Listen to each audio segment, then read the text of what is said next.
예수께서 다시 비유로 대답하여 이르시되 천국은 마치 자기 아들을 위하여 혼인잔치를 베푼 어떤 임금과 같으니 그 종들을 보내어 그 청한 사람들을 혼인잔치에 오라 하였더니 오기를 싫어하거늘 다시 다른 종들을 보내며 이르되 청한 사람들에게 이르기를 내가 오찬을 준비하되 나의 소와 살진 짐승을 잡고 모든 것을 갖추었으니 혼인잔치에 오소서 하라 하였더니 그들이 돌아보지도 않고 한 사람은 자기 밭으로 한 사람은 자기 사업하러 가고 그 남은 자들은 종들을 잡아 모욕하고 죽이니 임금이 노하여 군대를 보내어 그 살인한 자들을 진멸하고 그 동네를 불사르고 이에 종들에게 이르되 혼인잔치는 준비되었으나 청한 사람들은 합당하지 아니하니 내거리 길에 가서 사람을 만나는 대로 혼인잔치에 청하여 오라 한대 종들이 길에 나가 악한 자나 선한 자나 만나는 대로 모두 데려오니 혼인잔치에 손님들이 가득한지라 임금이 손님들을 보러 들어올세 거기서 예복을 입지 않은 한 사람을 보고 이르되 친구여 어찌하여 예복을 입지 않고 여기 들어왔느냐 하니 그가 아무 말도 못하거늘 임금이 사원들에게 말하되 그 손발을 묶어 바깥 어두운 데에 내던지라 거기서 슬피 울며 이를 갈게 되리라 하니라. 청함을 받은 자는 많되 택함을 입은 자는 적으니라. 오늘도 말씀으로 하루를 여시고 또 말씀으로 하루를 사시는 우리 성도님들을 주님의 이름으로 사랑하고 축복합니다. 오늘 우리가 함께 나눌 말씀은 어떤 임금이 자기 아들을 위하여서 준비한 혼인잔치의 비유입니다. 여기에서 임금은 우리 하나님이시고 그 아들은 예수님을 의미합니다. 이 왕의 혼인잔치로 비유된 이 하나님 나라는 처음에는 아무나 들어올 수 있는 그러한 자리가 아니었고요. 선택되어서 초청받아야만 되는 그런 자리였습니다. 왕이 준비한 혼인잔치는 매우 성대한 행사였을 것입니다. 이러한 잔치에 그것도 왕이 초청한 자리에 초대된다라고 하는 것은 매우 큰 영광일 것입니다. 이것이 바로 복음의 핵심입니다. 우리가 하나님 나라에 들어가는 것도 우리의 노력이나 공로가 아니고 바로 하나님의 부르심이고 초청인 것입니다. 우리가 하나님을 먼저 찾은 것이 아니라 하나님께서 먼저 우리를 찾아오신 것입니다. 요한일서 4장 19절의 말씀을 제가 한번 읽어보겠습니다. 요한일서 4장 19절입니다. 우리가 사랑함은 그가 먼저 우리를 사랑하셨음이라. 아멘. 여러분, 우리가 믿음을 갖게 된 것도 우리가 특별히 잘나서가 아니라 믿음의 주요 온전케 하시는 하나님께서 우리에게 믿음을 주셨기 때문인 것입니다. 그래서 구원은 하나님의 은혜요 하나님의 선물인 것입니다. 에베소서 2장 8절의 말씀입니다. 너희는 그 은혜에 의하여서 믿음으로 말미암아 구원을 받았으니 이것은 너희에게서 난 것이 아니요 하나님의 선물이라. 아멘. 왕이 혼인잔치를 베풀고 또 직접 초대까지 했으니 당연히 누구나 그 초청을 받으면 기쁜 마음으로 열일 제쳐두고 달려왔을 것입니다. 그런데 오늘 본문에는 이러한 은혜를 알지 못하고 굴러온 복을 그냥 발로 차버리는 어처구니 없는 사람들이 있었습니다. 이 사람들은 여러 이유로 임금의 초청을 거절합니다. 임금의 초청에도 어떤 사람은 자기 밭으로 또 어떤 사람은 자기 사업으로 사업하러 갔습니다. 이러한 것은 오늘날에도 비슷합니다. 사람들은 복음을 듣고도 하나님의 초청과 은혜를 알지 못하고 그냥 그저 세상 일에 빠져서 하나님을 잊어버리는 경우가 더 많습니다. 밭에 나가 일하느라 바쁘고 자기 사업하느라 분주하고 교회 나가자, 우리 예수 믿고 천국 가야지, 이렇게 말하면, 이렇게 복음 전하고 초청하면 난 지금은 너무 바빠서 다음에 갈게. 아유 사업이 너무 잘 돼가지고 여유가 없네. 다음에 갈게. 지금 사는 곳이 충분히 재밌고 행복하고 만족하고 나는 이곳이 천국이라고 느껴지는데 뭐 굳이 죽어서 천국 간들 무슨 소용이 있어. 나는 다음에 갈게. 너나 잘 믿어. 이렇게 자꾸 미루고 거절합니다. 여러분, 초청을 거절하는 것은 하늘의 것, 위의 것을 바라보지 못하고 진짜 행복을 깨닫지 못하고 그저 육신의 일, 이 땅의 것만을 추구하고 그것이 마치 영원할 것처럼, 영원한 행복을 줄 것처럼 목매어서 살기 때문입니다. 아무리 초청을 하고 예수님께서 문 밖에 서서 두드려도 그들이 마음문을 열지 않고 하나님께서 마음을 열지 않도록 하시면 그 부르심에 순종하지 않게 되는 것이고 아무 소용이 없는 것입니다. 그래서 오늘 본문 맨 마지막 말씀 14절에도 이렇게 되어 있습니다. 제가 한번 읽어보겠습니다. 청함을 받은 자는 많되 택함을 입은 자는 적으니라. 여러분, 청함을 받는다고 다 택함을 입는 게 아니라는 것입니다. 그렇기 때문에 우리의 마음을 붙들어 주시고 우리를 창세전부터 택하여서 우리를 불러주시고 구원해 주신 그 하나님의 은혜에, 여러분 이 말씀을 통해서 나를 택하여 주신 그 하나님의 은혜에 다시 한번 감사하게 되는 말씀이 되는 것이죠. 오늘 본문 6절의 말씀을 보니까 왕의 초청을 거절하고 그 남은 자들 중에서 심지어 이 왕의 종들을 잡아 모욕하고 죽이기까지 합니다. 이는 구원사역에서 하나님께서 보내신 선지자와 같은 그 메신저들이 핍박을 받고 죽임을 당한 사건들에 대한 비유라고 할 수 있을 것입니다. 대표적으로 핍박받고 죽임당한 분들로는 회개하라, 천국이 가까웠다고 이렇게 복음을 전한 세례 요한과 예수님이십니다. 세례 요한은 헤롯 왕에 의해서 참수형을 당했고요. 우리 예수님 또한 복음을 깨닫지 못하고 받아들이지 못한 그 많은 유대인 무리들에 의해서 십자가에 달려 돌아가셨습니다. 이처럼 청함은 받았으나 그 청함을 거절한 자들과 또 왕이 보낸 자들을 무참히 살해해버린 그러한 자들의 최후는 매우 비참합니다. 임금께서 노하여 가지고 군대까지 보내서 아예 그 동네를 진멸하고 아예 쑥대밭으로 만들어 버립니다. 진멸했다라고 하는 것은 이제 더 이상 그 잔치에 들어갈 기회조차 없다는 것이지요. 그날이 도적같이 임하는 것인데 초청을 뒤로 한 채 나는 나중에 믿을게, 언젠가는 믿어야지, 좀 나아지면 교회 나갈게 하는 사람에게는 더 이상의 기회가 없다라고 하는 그런 의미입니다. 여러분, 무서운 말씀이죠. 그렇기 때문에 물 건너 생명줄 던져서 한 사람이라도 건져낼 수 있을 때 건져내야 합니다. 뒤늦게 막 살려달라고 발버둥 치고 방주의 문을 두드려 봐야 하나님께서 한 번 닫으신 그 구원의 방주의 문은 더 이상 열리지 않고 영원히 닫혀버리게 되는 것입니다. 왕의 혼인잔치에 초청하는 사람들이 오지 않자 이제 내거리 길에 가서 그 사거리에 나가서 만나는 대로 누구든지 혼인잔치에 초대합니다.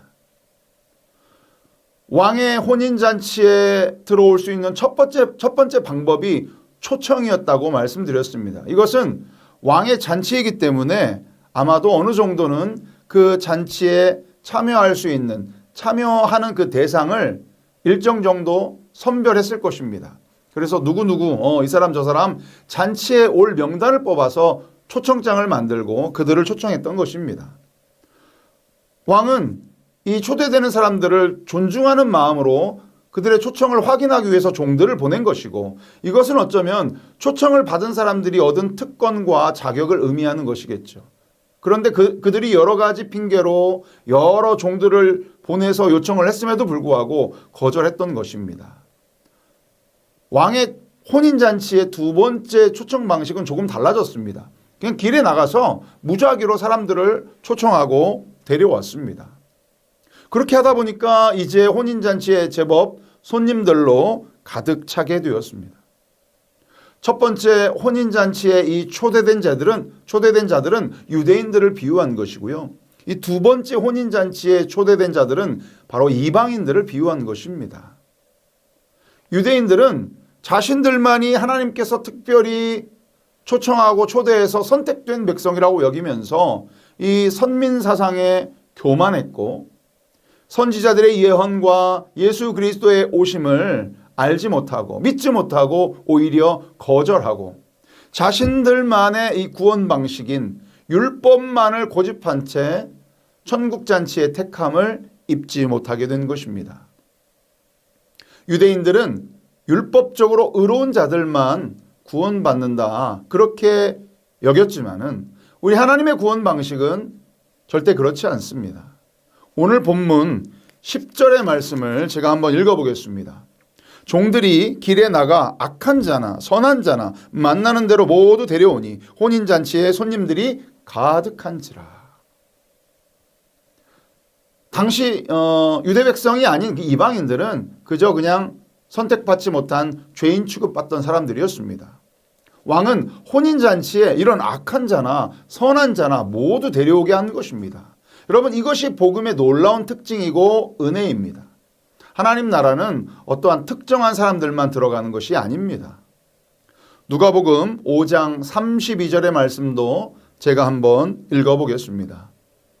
내가 의인을 부르러 온 것이 아니요 죄인을 불러 회개시키려 왔노라. 아멘. 유대인들만 초대하고 선택해서 잔치에 오게 했다면 여러분, 우리 같은 죄인은 아마도 이 자리에 있을 수 없는 것이겠죠. 나 같은 죄인도 우리 하나님께서 불러주셔서 회개시키시고, 나 같은 죄인 위에 예수님께서 친히 대속제물이 되어주셔서 그 구원의 은혜의 자리로 불러주셨기 때문에 우리도 천국 백성이 된 것입니다. 아멘. 그런데 그렇다고 이미 잔치에 들어갔다고 해서 여러분 안심할 수 없습니다. 왕이 이제 잔치에 온 손님들을 맞으러 그 잔치 자리에 들어와 보니까 한 사람이 예복을 입지 않고 앉아 있는 것을 보게 되었습니다. 여러분, 당시 잔치에는요, 방문하는 손님들을 위해서 예복을 제공했다고 합니다. 특히나 왕의 혼인잔치, 모든 것을 갖추고 철저하게 잘 준비된 이 잔치에도 음식뿐만 아니라 예복이 준비되어 있었습니다. 그런데 잔치에 예복을 입지 않고 있는 사람을 임금이 보게 된 것이죠. 아니, 예복이 없었던 것도 아니고 준비까지 해서 다 드렸는데 입기만 하면 되는데 그걸 거절했다? 여러분, 이것은 문제가 있는 것이죠. 예복이 준비가 되었음에도 불구하고 예복을 입지 않았다라고 하는 것은 단순한 실수가 아니라 왕의 은혜를 무시하는 태도였습니다. 그래서 결국 그 사람은 잔치에서 쫓겨나게 됩니다. 여러분, 이 말씀은 무엇을 의미하는 것일까요? 하나님께서 우리를 부르셨고 그 은혜로 말미암아 우리를 천국 백성 삼아 주셨다는 사실을 우리는 잘 알고 감사하지만 그 은혜를 가볍게 여겨서는 안 된다는 것입니다. 여기서 예복은 영적으로 의의 옷, 즉 예수 그리스도로 옷 입는 그러한 삶을 의미합니다. 갈라디아서 3장 27절의 말씀은 이렇게 말하고 있습니다. 누구든지 그리스도와 합하기 위하여 세례를 받은 자는 그리스도로 옷 입었느니라. 할렐루야. 아멘. 여러분, 군인은 군복을 입고요. 의료진들도 그에 맞는 가운을 입고 경찰과 소방관들도 제복을 입고 우리가 결혼식을 갈 때나 장례식을 갈 때도 그에 걸맞는 옷을 입지 않습니까? 옷은 그 사람의 사명과 역할을 깨닫게 해주기도 하고 또 어떤 옷을 입느냐에 따라서 마음가짐과 태도가 달라지기도 합니다. 이렇듯 오늘 본문의 혼인잔치, 즉 하나님 나라의 예복을 입는다라고 하는 것은 예수 그리스도를 닮아가는 사람이 되어야 된다라고 하는 것입니다. 여러분, 믿음은 그냥 단순한 고백으로만 그쳐서는 안 되고요. 이 삶의 변화로 나타나야 되기 때문입니다. 그래서 행함이 없는 믿음은 죽은 믿음이라고 하는 것입니다. 예복을 입지 않은 사람에게 임금은 그 잘못됨을 지적하면서 분명하고 또 명확하게 이야기합니다. 친구여, 어찌하여 예복을 입지 않고 여기에 들어왔는가? 여러분, 사실 이렇게 친구여라고 말을 시작하니까 마치 이 말이 왠지 친근하게 들리기도 하지만 예수님께서는요, 뒤에 부정적인 말씀을 하실 때 보통 이렇게 친구여라고 하는 말씀을 붙여서 사용하셨습니다. 심지어 가룟 유다를 부를 때도 그렇게 친구여라고 이렇게 하셨던 것입니다. 그래서 또 어찌하여 예복을 입지 않고 여기에 들어왔는가라고 했는데 여기서 어찌하여라는 말을 할 때 그 내면의 감정은 놀라움과 또 어처구니 없음이 함께 들어있는 것입니다. 아니, 어찌하여, 어떻게 세상에나 예복 없이 잔치에 들어왔다고? 야, 이거 미친 거 아니야? 이런 식으로 이렇게 마음을 표현한 말이 바로 어찌하여라고 하는 말입니다. 예복을 입지 않은 자는 결국 손발이 묶인 채로 어두운 데 내던져지고 그곳에서 슬피 울며 이를 갈게 되리라고 말하고 있습니다. 여러분, 바깥 어두운 곳은 그동안 비유에서 언급된 풀무불에 던지운 것과 같은 그러한 의미이고요. 이 혼인잔치와 대조되는 지옥 형벌을 의미하는 것입니다. 울며 이를 간다. 이 울며 이를 간다라고 하는 표현이 마태복음에만 7번이나 등장하는데요. 이렇게 울며 이를 가는 것은 마태복음에서 나타나는 그 죄의 형벌에 대한 특징적인 표현인 것입니다. 사랑하는 여러분, 오늘 이 혼인잔치의 비유가 오늘날 교회들을 향해서 말씀하시는 것임을, 또한 성도 한 사람 한 사람에게 하시는 말씀임을 여러분 깊이 깨닫고 믿음으로 받으시기 바랍니다. 사실 교회에도 청함은 받았으나 예복을 입지 않은 사람들, 또 청함은 받았으나 택함을 입지 못한 사람들이 그렇게 뒤섞여 있습니다. 교회 공동체 안에 들어와 있다고 다 구원받는 것이 아님을 여러분 그동안 말씀을 통해서 알곡과 가라지 비유를 통해서 양과 염소의 비유를 통해서도 여러분 끊임없이 말씀해 주고 있잖아요. 사랑하는 성도 여러분, 여러분 오늘 말씀을 통해서 하나님께서는 우리에게 이렇게 묻고 계신 줄 믿으시기 바랍니다. 여러분도 한번 스스로에게 한번 답을 해보시기 바랍니다. 나는 과연 하나님의 초청을 소중히 여기고 있는가? 세상의 일 때문에 그 초청을 미루고 있지는 않는가? 나는 과연 예수 그리스도로 옷 입은 삶을 살고 있는가? 우리는 하나님의 초청에 감사하면서 마땅히 그리스도의 예복을 입어서 예수님의 가르침대로 순종하며 빛과 소금의 삶을 살아내야 할 것입니다. 교회는 사람들을 초대하는 것만으로 만족하지 말고요. 하나님께서 원하시는 그 성령의 열매를 맺는 삶이 되도록 가르쳐야 할 것입니다. 우리 전주 안디옥 교회가 계속 강조하고 지금까지 해오고 있는 사역의 모든 것이 바로 이러한 그리스도의 예복을 입는 삶을 나누고 가르치고 있는 것입니다. 참으로 감사하죠. 여러분, 그래서 마지막 때일수록 교회의 선택이 중요하고 교회는 하나 되어 한 마음으로 서로 교제하고 가르치고 서로를 위해서 중보기도 하고 세워줘야 하는 것입니다. 그것이 매우 중요한 것입니다. 오늘 본문 마지막 말씀은 여러분 아까도 읽었지만 이렇게 끝이 납니다. 청함을 받은 자는 많되 택함을 입은 자는 적으니라. 하나님 나라의 잔치는 이미 이 땅 가운데 준비되고 시작되었습니다. 하나님은 오늘도 우리를 그리스도를 증거하는 그 삶의 자리로 부르십니다. 여러분, 우리가 그 초청에 기쁨으로 응답하고 먼저 하나님 나라와 의를 위해서 예수 그리스도로 옷 입은 그러한 삶을 살아가면서 거룩한 산제사 드리는 삶을 살 때에 우리를 부르신 하나님의 부르심에는 후회가 없으시고 우리를 끝까지 택하여 주셔서 우리와 영원히 함께 하실 것입니다. 오늘도 여러분 예수 그리스도로 옷 입고 그 신분에 걸맞은 자세와 태도로 빛과 소금 되어서 예수를 증거하는 그러한 삶을 사시기를 여러분 간절히 소망합니다. 아멘. 우리 함께 말씀을 기억하고 묵상하면서 함께 기도하겠습니다.